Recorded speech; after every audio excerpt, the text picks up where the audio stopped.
Welcome to PB&J Farms. I'm Papa Brian. What we're talking about today is the 4 tenets of the well-watered garden, and we're just going to hit on one tenet of that today, and that's maintaining your garden to a high standard.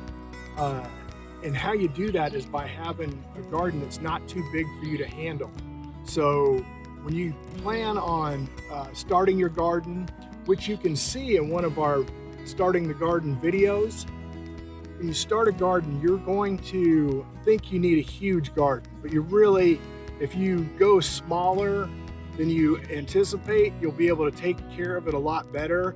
And a well-maintained 20 by 20 garden will outproduce a 40 by 40 neglected garden. So go ahead, make the garden smaller than you think you need, because you can always expand. If you like this kind of stuff, keep checking us out at PB&J Farms. Thank you.